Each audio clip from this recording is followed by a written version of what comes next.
Hey, Thriver. It is just me and you today. There are no extras, no intro, no fancy music. I, maybe even similar to you, have been putting off this conversation. And I say that with some levity because, on the one hand, this conversation has been top of mind and I haven't been putting it off. On the other hand, this conversation is about not putting off hard conversations. So there's that. But I can certainly say this is a conversation that I hope will be helpful for you, valuable to you in your life and career, not only in this moment, but in seasons of your life to come. And I invite you to share this with someone that you maybe don't know well, but want to get to know better. Can we do that today? Right? It can be sometimes easier to have difficult conversations with people that are closer to us than it sometimes is. And I'm using sometimes because that's not always the case, right? So we won't generalize here, but sometimes we find ourselves having those kinds of conversations. I guess I should say more frequently with people that are close to us than with people that we work with in a professional setting. So I have been wanting to have this conversation for several weeks on how do we communicate with empathy when it is hard to even find the words, when we feel heavy, when we feel like we don't know what to say, or we're not the right person to say it, or we don't have enough information to say it accurately. So that's what we're going to spend some time talking about today. And I hope that you are okay with, and forgive me for pulling an audible, even with this episode, to get it out to you directly. So, how are you doing? Let's start with that question. How are you doing today? Right now, in this moment, if you had to describe how you're feeling and you could only use two words, what would those two words be? Now, there's no judgment. You don't even have to share these two words with somebody. We often start our Career Thriver sessions with that question just to create the space for curating a level of bravery and courage and comfort around talking about emotions, right, in a quote unquote professional setting. But how would you answer that question? What would your two words be? In this moment right now, I feel conflicted and I feel ready. I feel conflicted because I am looking forward to this conversation, but not. So I am looking forward to sharing some resources and tools and frameworks that you can practically apply in your life to make hard conversations something that you lean into and not shy away from. And at the very same time, it is such a heavy moment in time. It is such a painful moment in time. It is such a distressing time with distressing world events. And at the very same time, knowing that a large part of my life's mission is about, in small part, in terms of this conversation today, helping leaders like you navigate how do you address distressing moments like this inside of the workplace.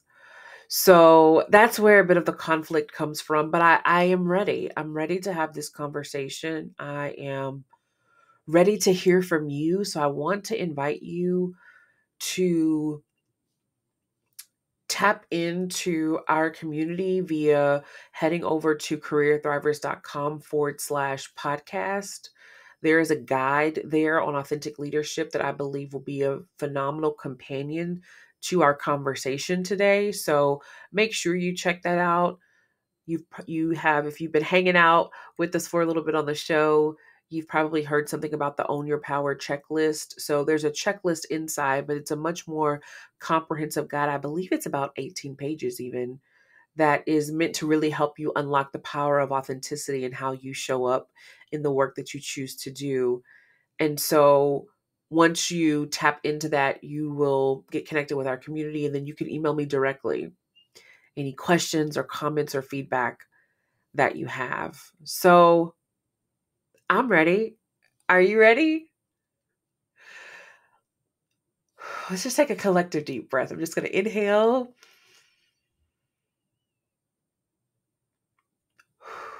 and exhale.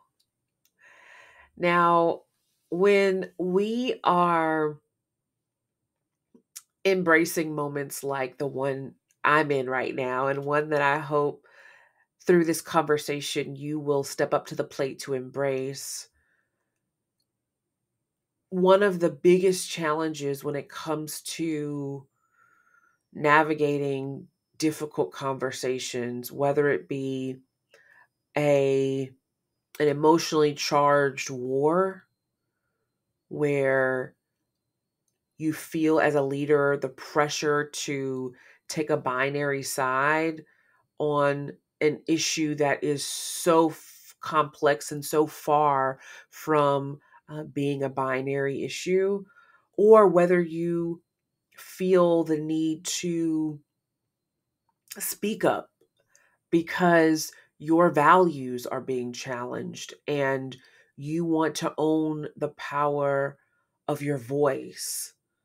I can relate to you, and I want you to know that you are in the right place to work through the myriad of emotions that times like the ones that we're in presently bring forth. So I firmly believe that one of the most powerful tools that we have in our toolkit, one of the tools that we have that can help us to elevate, that can help us to expand and advance and advocate, is our voice, right? And so if you believe that that's true, if you believe that, yes, there is power in my voice, whether you are using it audibly, like you are listening to me right now, or whether you might even be reading the transcript connected to this episode, or whether you are a writer and you share your voice through writing, or whether you have a social media platform and you share your voice that way, we have the power as leaders to use our voice for positive impact, to influence people in a positive way. And so as a leader, I feel the privilege of that. And I use that word very intentionally because I know that I have at times cycled through the question of, is this a topic that I need to speak on? Is this, something that I need to respond to, right? Is this a conversation where my opinion is necessary? And what I have found to be true is that while, yes, there is wisdom in deciphering moments that call for your voice in different ways, right? I believe that there are moments that call for your voice in an audible way, in an intentional way, in an expansive way. And there are moments that might call for your voice in different ways individually, right? Not at the mic, but on the phone or in the inbox, right? And while that is true, while we want to leverage wisdom and emotional intelligence and wise counsel on how and when we speak up, I believe the privilege in leadership is such that when we are experiencing, witnessing, watching crisis. And I would even go as far as to say crisis that is in tension with our values. I believe it's important as a leader to understand, and stay with me on this, to understand how to speak up to support people with and without including your opinion on the topic. Okay. So with that being said, I want to share with you like my, thesis, if you will, like if this were a paper, you know, um, I guess I'm thinking of it, through this lens of like the objective in this conversation, like the point of turning on this mic with you today, inviting you into this conversation with me, is to help you as a leader to understand how to have an empathy conversation to navigate hard discussions in the workplace. That is the goal. And I believe that's important to say, because a part of my tension that I mentioned earlier of being ready for this conversation, but also there being some tension for me around it, is I want to model what I am going to talk through with you in withholding my opinion on this topic, particularly the current almost 24/7 news cycle um, of what is happening in Gaza, and what has happened, um, to really kind of start, if you will, um, what we're currently experiencing in this season and time frame of it. So for the purpose of making sure that we're all on the same page, I'm going to like briefly share just a few um, overarching facts, but in an effort to ensure that the focus of this conversation is around equipping you with how do you utilize a framework that I'm going to share with you, which is called empathy conversations, to navigate difficult conversations as a leader. I'm going to suppress my own personal opinions about what is happening with Israel, Hamas, um, and the Palestinians in Gaza. So on October the 7th, Hamas militants waged a surprise attack during a festival. And this attack happened in Israel, and there were several festival attendees that were killed. There were women and children that were abducted. And this October the 7th, killing of innocent civilians spurred this current news cycle. So if you're listening to this, I'm recording this episode on November the 2nd, on Thursday, 2023.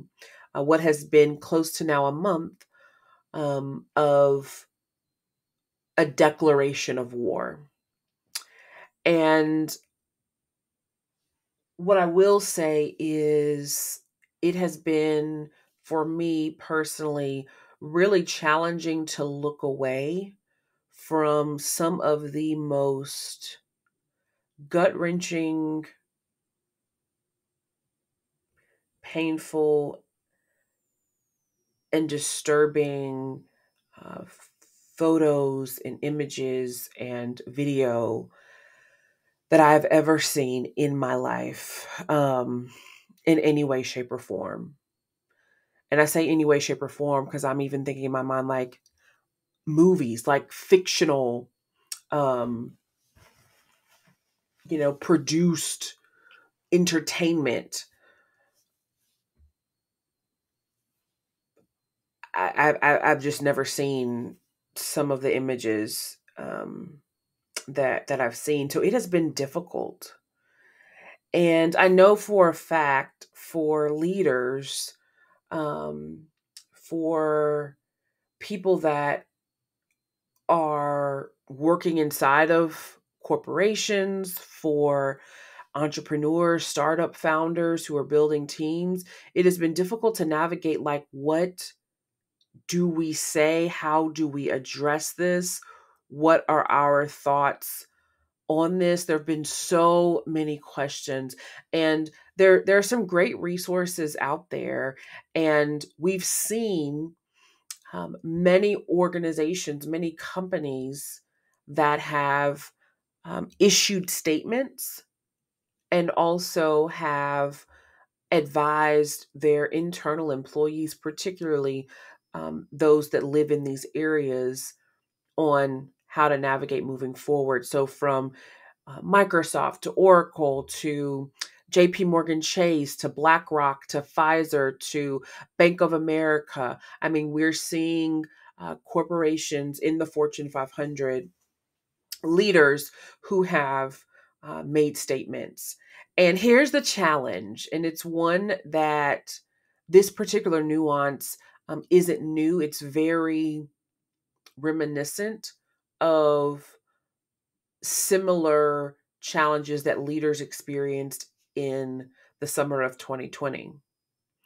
And that is your leadership, right, in this hypothetical generalized scenario, right? Your leadership makes a statement, your organization makes a statement, right? Addressing what is happening, because that is important, right? As a leader, right? When we are talking about, and we'll get into this a little bit more, well, what are the steps? How do we navigate this? Addressing what is happening, right? Not ignoring what is happening is step number one. But it can sometimes be easier. And I want to say this in this episode because I think it's something that's not talked about enough, in that when it comes to executive level leaders, right? And this is not just the C suite. I mean, your senior business unit leaders, your senior department heads, more senior leaders within organizations, and let me be specific, within corporations, typically have an assigned comms professional, whether they are an internal team member or a vendor partner that is co creating, if not all the way writing a statement on that leader's behalf, right? So, usually, when you are seeing, especially if you're seeing a more senior executive that is making a statement, particularly if you are seeing it, meaning like you as if you are not an employee of the organization. So if you're seeing something on like LinkedIn or a press release or something like that may hit the news wire, usually that has been curated, if not completely written by a professional. So you're gonna notice things like, for one example that of something that you'll notice is usually there's a neutral tone to the communication. The communication is going to be very thoughtful and very intentional, but also that leader has been supported in ensuring that, yes, their thoughts are incorporated, but in large part, the communication is a representation of that individual leader, but also protecting the organization. Yes. Now, when you drop into mid-level leadership roles, right? So, if you're a people leader inside of an organization, or maybe you're a leader that doesn't have direct reports, right? But you work with a cross-functional team. To get your work across the finish line, there isn't there sometimes isn't as much support in terms of communicating with your team, right? So I say that to say that the goal for this episode is that it becomes that for you, right? Or for someone that you know. So that's why I want to encourage you again to make sure you share this episode with someone that you work with, so that you will have a resource, and so that they will have a resource for how to communicate with empathy, right? Especially during moments like what we're in now where things are very emotionally charged. Now, when we think about what makes conversations difficult, right? Well, why is it hard in the first place, right? And much of our um, discomfort with adversity or discomfort or much of what makes moments like this hard is communication, right? So oftentimes it's not so much that like we don't have an understanding of what we think or feel, or usually we're um, reading information, researching, grasping a level of knowledge, um, to properly, hopefully critically think and assess what we're reading and what we're listening to. And that usually isn't the tough part. The tough part is like, well, then, how do I communicate this? And particularly, how do I communicate about this if I have very strong feelings, right? Very strong emotions or opposing emotions, right? So emotions make difficult conversations hard, which then cause us to delay sometimes the conversation. So then timing can make conversations more difficult, right? We wait, right? We stall on the conversation. A week goes by, a month goes by, several months go by, and then we're like, okay, well, is it even worth bringing up anymore? Right. And then last but not least is just the competency, the know-how, right? How can I confidently know what to say, right? So I'm going to share two frameworks with you as we kind of round the corner a little bit, because I want this to be an episode where you can implement what you're hearing, where you can take something away and put it into practice, to really show up as that authentic leader, to show up where you don't feel like you're shrinking or overthinking what you need to say, or feeling like, you can't say, um, or address things that you want to address, right? But how do you do it in a way that creates space for the person that you're talking with, right? That creates space for those who might have an opinion that's different from you, right? And so the first framework that I'm going to just share with you, I just call it getting a clue. Okay. Listen, I feel like my methods and frameworks for things, I try to keep them as simple as possible, but getting a clue, right, is about prioritizing connection in conversation. If there is a resource that I think is powerful, and there's so many, but one that's top of mind right now is a book by John C. Maxwell called Everyone Communicates, Few Connect, right? And in that book, his entire premise of the book is that the purpose of conversation is to connect. And that's why it does us a disservice to shy away from conversations in hard moments, because really the opposite is true. Really, it is in moments like this where you create deeper connection, because there is difficulty in the conversation. So you get to display a higher level of empathy if you lean into the difficult conversation. I recently, a couple of weeks ago, I have two client leaders, and I shared with them that I wanted to put my thoughts around this and share some things out on the podcast, and I'll probably have a corresponding article to go with this as well, where hopefully my thoughts will be a little bit more concise. Y'all get the full throttle on the podcast, right? It's like, organized stream of consciousness, okay? Like purely authentic, real-time thoughts here. But I asked them, would it be okay for me to reference them? Of course, I won't share their names, but um, I've had two really great in-depth conversations with both a Jewish client and a Palestinian client of ours, two leaders that we get to support. And, they've just been so incredibly insightful to be able to sit in conversation and hear different viewpoints, similar values, but different ways about going about different things, and being able to hold space in both of those conversations, right? And so that's what I want to help you with these frameworks. So the A of getting a clue, right? The A of getting a clue is for awareness, right? It's for awareness. And I want you to think about awareness as not just your own awareness, but awareness of the other person's point of view, right? Because again, oftentimes the challenge for us is not about necessarily curating our opinion, right? And this is another conversation for another time, but technology is wired in such a way that we are um, served up echo chambers, particularly through not only social media, but really all media, really, right? Excuse me.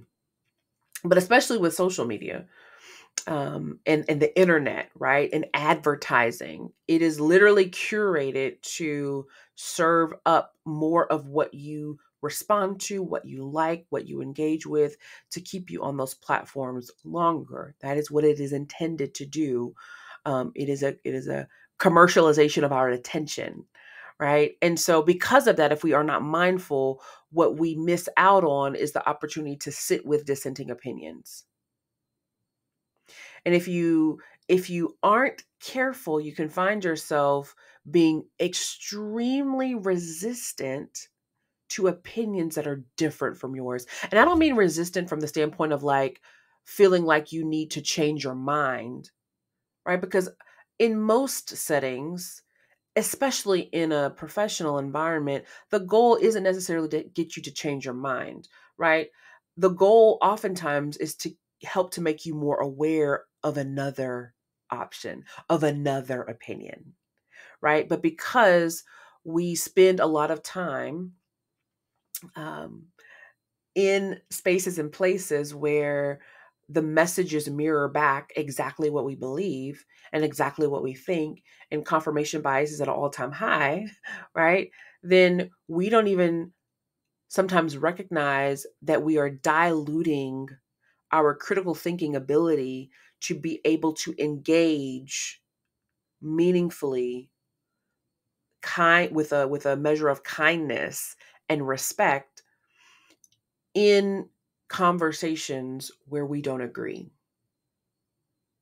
right? So the awareness in getting a clue is less about awareness of what Brittany thinks, right? What I think, or what my opinion is, or researching more information that's going to arm me with another way to defend what I think, right? And it's more about, how do I learn more about the opinion of the person that I'm speaking with? And in the context of leadership, right? The question becomes, how do I become more aware of my team, of the people that I'm leading, right? Of what motivates them, of what's on their mind, of what may be keeping them from being able to focus in on work, or whatever the topic might be, right? And so it's important for us to have a measure of awareness. And one way that we can heighten this is to enter into the conversation, to enter into the discussion, right, with a mindset that I have more to learn. I want to give you practical things that you can use, right? So from the minute that you enter the conversation, and this can even apply to how you navigate your own, social media. That's where a lot of us are getting our information from in the first place. But approaching it from the standpoint of, there is more for me to learn, not that I know exactly how I feel and I want to validate that opinion or that feeling, right? So that's the A. That awareness then leads us to the C, which is clarity. The awareness helps us to have more clarity about the other person's thoughts and feelings. And this is one of the biggest reasons why I believe we have such a challenge with, you know, this whole, issue of more than one thing being true at the same time, right? I saw a beautiful post, and listened to a beautiful speech that in this current context was talking about the fact that there are issues on both sides, and how oftentimes, um, We are taking such a fixed mindset approach, right? That only one thing can be true. If this is true, then that is not, right? If there's more here, then there's less there, right? We have such a fixed zero sum mindset that we are approaching conversations with that we leave no space for the fact that there can be more than one truth present in the conversation, or even present in your opinion, or present in the opinion of someone else, right? So as we get more awareness, it brings us more clarity, and we only get that clarity through listening. The L of getting a clue is around listening, and really active listening. And you can hear it and almost sense it and see it in some conversations. Like, have you ever been in a conversation with someone where you're talking, like you're the one that's sharing, and um, you're watching the person's facial expressions that you're talking to, and you can tell that they're thinking, and you can tell that they are like, you know, by their nonverbal, like ready to like jump in, like almost like about to cut you off before you finish, but like they're like ready to go with like the next, volley back to what you said. And it's like, okay, are you hearing me, or are you actively listening to what I'm saying? Right. So as leaders, we want to be good active listeners. Like, the question in your mind should be, what is their perspective on the topic, and do I understand it? Not, do I agree with it? Okay, I'm going to say that again. So the question when it comes to listening is not, or especially when we're having these difficult conversations, it's not about trying to create consensus. It's not about trying to get to agreement. It's about being able to connect and understand, right? And so, are we listening in such a way that allows for that perspective sharing and understanding to take place? And then the you of getting a clue is then to understand, right? Because if we are actively listening, if we are asking ourselves, okay, what is their perspective on this topic? We then want to make sure that we understand the other person better, the other perspective, right? We want to be able to better understand it, not just call it, crazy or stupid or whatever the case may be, but like, do I understand where this person is coming from? And then that leads us to the E of getting a clue, which is empathy. And here's what empathy is about. Empathy was probably the word of 2021, coming out of the 2020 racial reckoning after George Floyd's murder. We saw so many, from like Harvard free workshops to Forbes articles to, I mean, so much content around um, empathy, right? And empathy in leadership. And when we think about empathy, empathy requires us to decenter ourselves. So the whole premise of empathy is about, how do I get off of my square of what I think and believe, what I hold true, and how do I step into the square? Please excuse me. How do I step into the square of someone else's thoughts, feelings, beliefs, right? So as you are navigating your work environment, and as you are thinking through, you know, what does this look like? How do I have these conversations? It feels heavier than what I know how to deal with. I'm not sure if I should even be saying anything at all about it. As a leader, it's important to, and as a people leader especially, and that's really where I will hone in and focus. As a people leader, it's our privilege, right? Because leadership is truly a privilege. It is our privilege to ensure that we are bringing, cultivating a space and a place and a team and a culture, really, where people can be their best self, bring their best self, and deliver at the top of their game. right? And so oftentimes it requires us then when it comes to especially these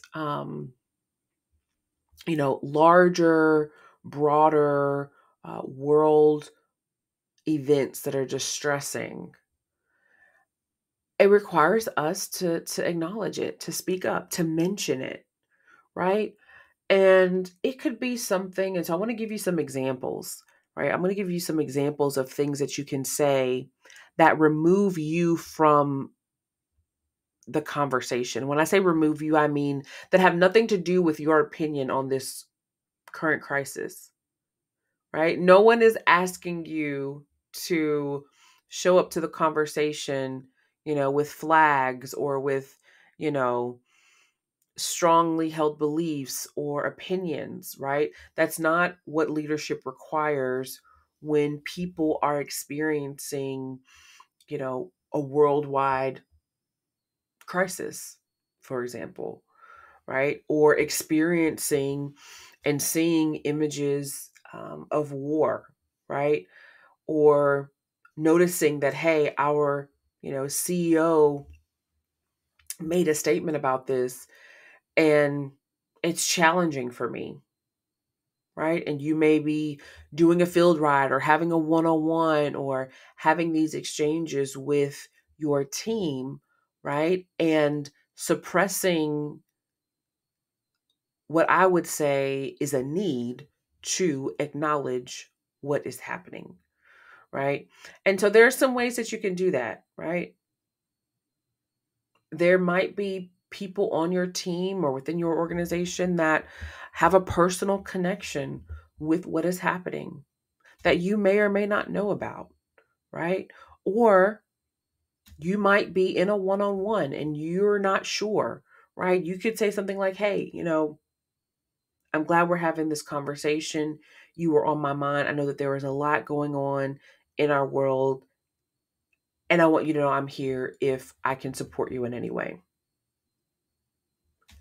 None of that required you to be an expert on history. None of that required you to share an opinion. None of that required you to take a side, any of that, right? It was just an acknowledgement that, hey, I care about you. I'm aware of what's going on and I'm here, right? And I think one of the biggest challenges when it comes to leadership in general is ego, right? Our ego is probably one of the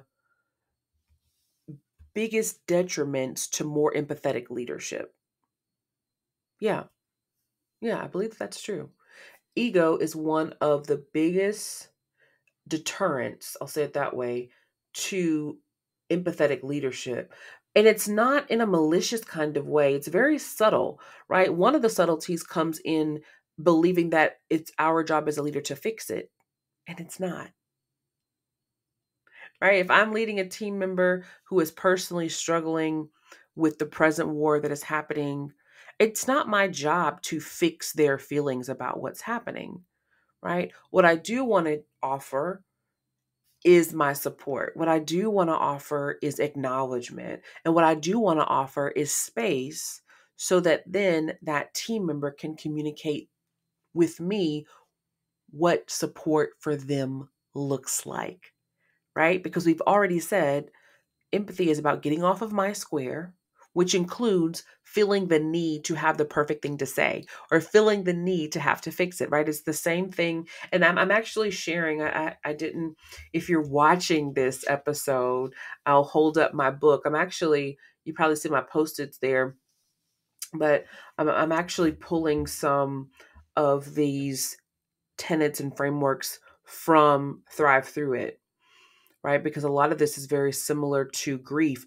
And a lot of people are actually experiencing grief in the workplace right now with all that's going on. So, as a leader, it's not our job to fix it, right? So, we want to refrain from statements like, at least, or even sometimes I know how you feel, right? Especially if that person hasn't expressed how they feel, then you likely don't know how they feel, even if there are, similarities that you all have, right? So just making sure that your team has a space and a place in you to share. And then finally,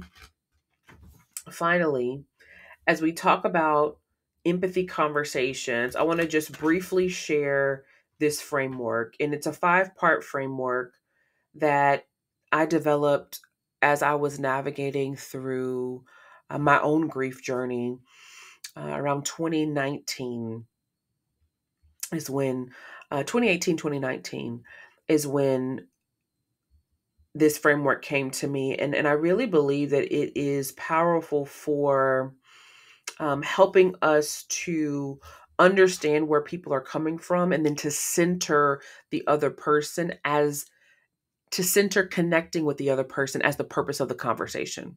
So I'll say that again. So this empathy conversations framework, the purpose of it is to center, make the goal of the conversation connecting with the other person, right? Connecting. And even if you're having a conversation with a group, right? Connecting with your team.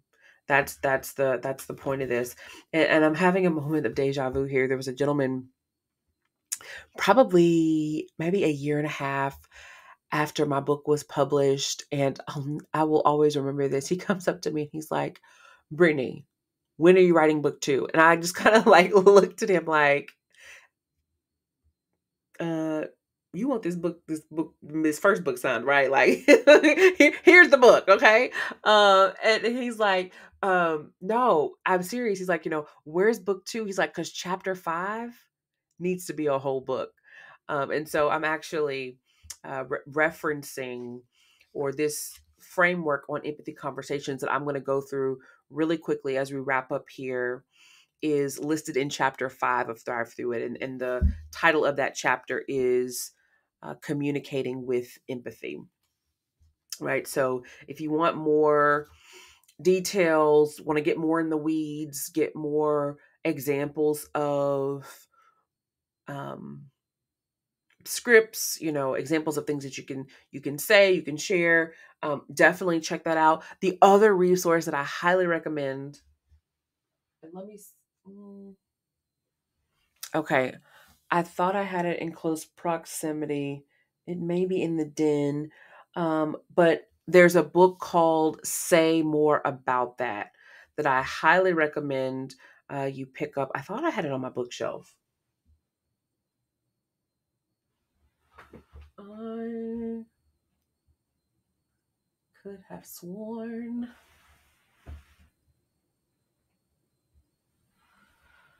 Okay. Clearly was not a part of the plan, and I know how have turned all around on the mic, but um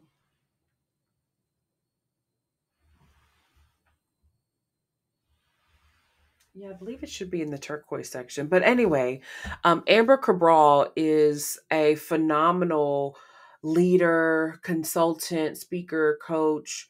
And she has her second book is called Say More About That. So it's another really great resource that's all about how do you push back, how do you speak up, kind of, again, taking us to the next step in this topic as you learn to not only advocate for yourself, but also to better advocate for others as well. So let me briefly go through. I wanted to share those additional resources with you.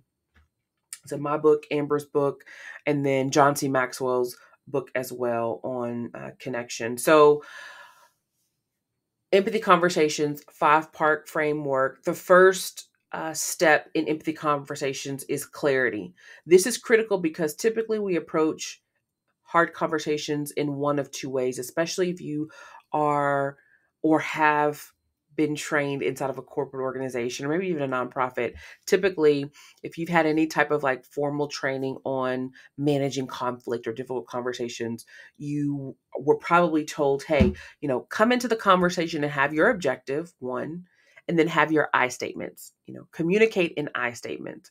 And what I would submit to you is that in both of those examples, both of those things are about, guess who? You, right? It's even in the name, right? My objective and my I statements, right? Neither of which are about the person that I am about to have a conversation with. So, the first part of empathy conversations is to clarify, right? How is the other person feeling?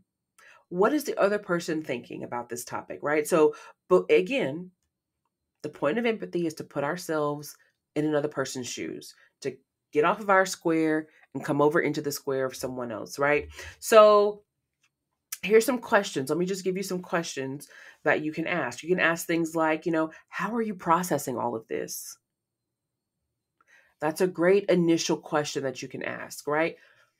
Again, as the leader, you're not sharing your opinion. You're not stating what you believe, your value. You're not getting into the weeds of any of that, right? You're giving them an opportunity to share. What are you most concerned about right now? That's another question that you can lead with. So, in this clarity portion of the framework, we want to prioritize inquiry, right, or asking a question over our I statements, right? So I would encourage you, instead of thinking about your I statements, and you can still use that, it's fine, but make sure that you have written down, 1 to 2 questions to start the conversation with that are going to give you an opportunity to clarify how they feel, what they think. Again, if we're going back to getting a clue, it's about the awareness, right? What do you need most right now? What aspect of this experience is raising questions for you? What questions keep coming up in your mind as you're working through this project or as you're working today, right? All of those are examples of questions that you can ask to clarify where the other person is. The second step in empathy conversations is context. Context, right? So, as the leader, you want to be thinking about what else is going to be impacted, right? Or what else is impacted by what is happening, right? And then you also want to think about context from the perspective of identity. So, how does this person's identity influence their experience, right? In the example of one of my clients that I shared with you, right?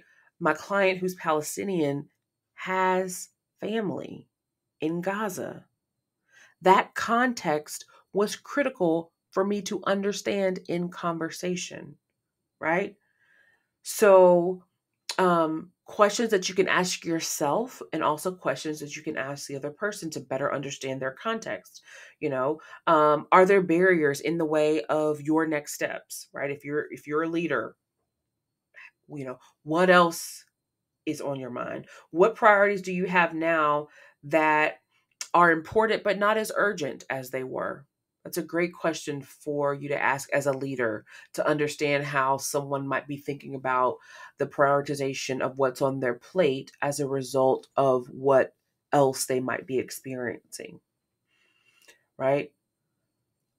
So again, think about what questions can you ask that will give you a broader context in terms of, okay, I know that this is the topic, or this is the challenge or the loss or the concern or the difficulty, but is there anything else around that? Usually it is, right? Asking those questions to better understand the context is going to help you with that. And again, remember, our context as individuals is often influenced by our identity. So you really want to think critically about, right, the identity core. I was going to say piece of the puzzle, but really the core, right? Third step. So you want to clarify, you want to better understand the context. That's going to open up the door for better connection, right? So the question for you becomes, how can I be what this person needs? And one of the best ways to understand that is to ask them, right? Is to ask the question, how can I best support you? I appreciate you sharing that with me. I have a better understanding of not only what you think about this, but what the other related challenges are, or how how this question mark is answered, the domino effect on other areas, right? Context. I have a better understanding. What does support look like for you right now? Right? And I want to point out, and I'm just going to read this directly from Thrive Through It. If you have the hardback copy, It's page 131, right? Um, Starting with what you can do to help someone you don't fully understand isn't empathy. It's often performative sympathy that is rooted in helping ourselves feel better about being part of a solution.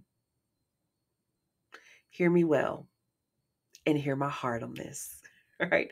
This is not meant to sound harsh, but it is very true. Oftentimes, when we are so quick to solve the problem, it's ego. When we're so quick to have a solution, when we're so quick to, say, oh, here's what you need, or here's how I can help, right?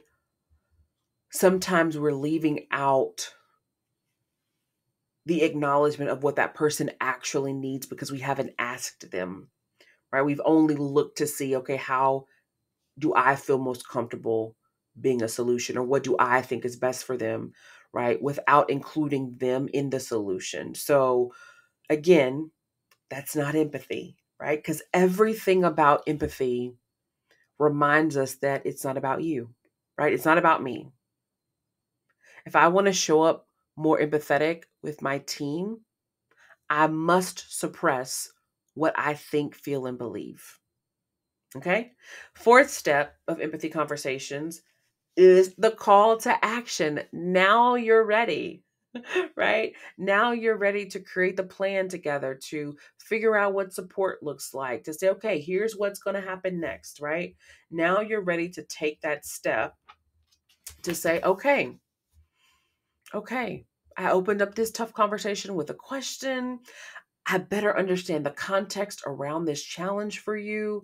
We've been able to connect on a deeper level. And now I'm ready to be a thought partner in this solution, right? In this call to action, because we actually have a connection. And then the final step is commitment, right? And that's about the next step in terms of following up. So, how will I plan to support the person beyond the present? Okay. So, that is Empathy Conversations. It is, again, meant to help us to connect more deeply, right? To be more authentic, to be more attentive, right? And to ask better questions so that we can connect and lean into difficult conversations instead of not having them at all, especially as leaders, right? There's a saying, and it's attributed to a few people. So I'm just going to say there's a saying that says, people don't care how much you know until they know how much you care. So when we are in times where people are experiencing collective grief, when people are experiencing the distress, the mental, the emotional distress of a world wide crisis, right? Then it's important, um, when these world events are happening, it's important for us, whether it's a world event or whether it's a workplace event or whether it's something that's happening in someone's personal life that's on your team that's impacting, of course, how they are going to show up in the workplace. It's important that we model empathy. It's important that we model authenticity. And it's important that we do all of this with a growth mindset to understand, what is it that I can learn in this moment? And how can I support the people around me, the people that I have the privilege to lead, to help them to show up more fully, to help them to know that they belong in this space, that I support them as their leader, and that I want to ensure that they're able to not only show up as their best, but also to do their best work. All right. So listen, I hope that this episode was helpful for you.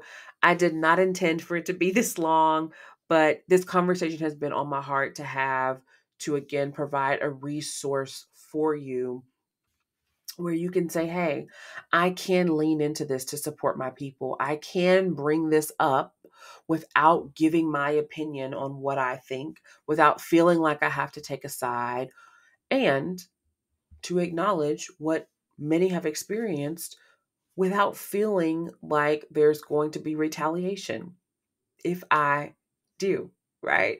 Right? Empathy doesn't require us to share our opinion at all, because empathy is really about us leveraging the opportunity to connect by better understanding someone else or another group of people. So I encourage you to do that. I encourage you to step outside of your own paradigm and perspective and beliefs, to embrace the thoughts, feelings, and emotions of another, and to share this episode with someone. Listen, if this is your first time hanging out with us over on the Career Thrivers podcast, this is different from the usual. So make sure you tap back and listen to some of the former episodes and stay tuned, because we are dropping season 4 very, very soon. We have some incredible leaders from organizations like the Titans. Shout out to the Tennessee Titans, Bank of America, Studio Bank, Morgan Stanley. I mean, listen, the list goes on and on, all in an effort to help you go from barely surviving